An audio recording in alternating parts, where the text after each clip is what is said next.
இறக்குமதி செய்யப்படும் அரிசியும் உள்நாட்டு அரிசியும் இரண்டு விலைகளில் விற்பனை செய்யப்படுவதால் நுகர்வோருக்கு பயன் கிடைக்கவில்லை என நுகர்வோர் உரிமைகளை பாதுகாக்கும் தேசிய அமைப்பு தெரிவிக்கின்றது. அரிசிக்காக இரண்டு நிர்ணய விலைகளை அமல்படுத்தியமை அரிசியின் தரத்துக்கு பாதிப்பாக அமையும் என அவர்கள் சுட்டிக்காட்டுகின்றனர்.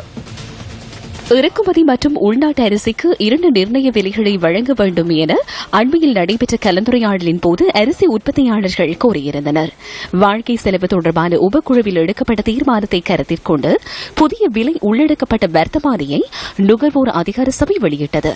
நேற்று நள்ளிரவு முதல் நடைமுறைப்படுத்தப்பட்ட புதிய நிர்ணய விலைக்கமைய இறக்குமதி செய்யப்பட்ட 1 கிலோகிராம் நாட்டரிசியின் அதிகபட்ச சில்லறை விலை 72 ரூபாவாகும். 1 கிலோகிராம் உள்நாட்டு நாட்டரிசியின் அதிகபட்ச சில்லறை விலை 80 ரூபாவாக நிர்ணயிக்கப்பட்டுள்ளது. இறக்குமதி செய்யப்பட்ட 1 கிலோகிராம் பச்சை அரிசியின் விலை 70 ரூபாவாகவும் 1 கிலோகிராம் உள்நாட்டு பச்சை அரிசியின் விலை 78 ரூபாவாகவும் நிர்ணயிக்கப்பட்டுள்ளது.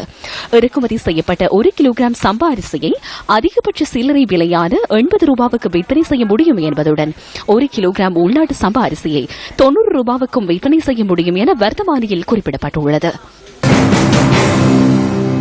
தற்போது சந்தையில் விற்பனை செய்யப்படும் அரிசியின் விலை தொடர்பில் கண்காணிப்பதற்காக நுகர்வோர் உரிமைகளை பாதுகாக்கும் தேசிய அமைப்பினர் இன்று கொழும்பின் சில பகுதிகளுக்கு சென்றிருந்தனர்.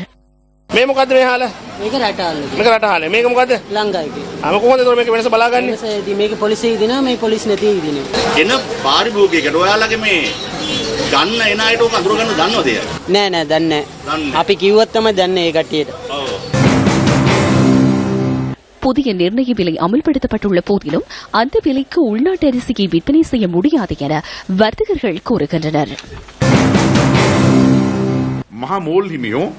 பாரிய அரிசி ஆலை உரிமையாளர்கள் அதிகமான அரிசியை இறக்குமதி செய்துள்ளனர். இதனூடாக பாரிய சர்வாதிகார போக்கொன்று ஏற்படும். இதுவே தற்போதைய நிலைமை. இந்த சூழ்நிலையின் கீழ் பாரிய நெல் ஆலை உரிமையாளர்கள் அரசாங்கத்திற்கு மீண்டும் அழுத்தம் கொடுக்கின்றனர். அதன் பிரகாரம் அரசாங்கம் அரிசியின் விலையை மீண்டும் திருத்தியுள்ளது. விலையை அதிகரிக்க தீர்மானித்தனர். இறக்குமதி செய்யப்பட்ட அரிசிக்கு அதிகபட்ச சில்லறை விலையும் உள்நாட்டு அரிசிக்கு அதனை விட அதிகபட்ச சில்லறை விலையும் நிர்ணயிக்கப்பட்டுள்ளது. இந்த நிலையில் தற்போது நாட்டில் உள்நாட்டு அரிசி உள்ளது. எனினும் நாட்டில் உற்பத்தி செய்யப்படும் அரிசியை மக்கள் உணவாக உட்கொள்ளப் போவதில்லை. நாட்டிற்குள் அரிசி தட்டுப்பாடு இல்லை என இது தொடர்பில் நாம் வினவிய போது கைத்தொழில் மற்றும் வணிக அமைச்சு தெரிவித்தது. மாதாந்தம் 2 லட்சம் மெட்ரிக் டன் அரிசி நுகரப்படுவதோடு தற்போது 6 லட்சம் மெட்ரிக் டன் அரிசி கையிருப்பில் உள்ளதாகவும் 3 மாதங்களுக்கு தேவையான அரிசி நாட்டில் உள்ளதாகவும் அமைச்சு குறிப்பிடுகின்றது. தட்டுப்பாடின்றி அரிசியை விநியோகிப்பதற்காக இறக்குமதி செய்யப்பட்ட அரிசி தொடர்ந்தும் நாட்டுக்கு வந்த வண்ணம் உள்ளதாக கைத்தொழில் மற்றும் வணிக அமைச்சு தெரிவித்தது. சதோசபையினூடாக அரிசி இறக்குமதிக்கு அமைச்சரவை அனுமதி வழங்கியுள்ளதுடன் எதிர்காலத்தில் இன்னும் குறைந்த விலையில் அரிசி வழங்கப்படும் எனவும் அமைச்சு குறிப்பிடுகின்றது.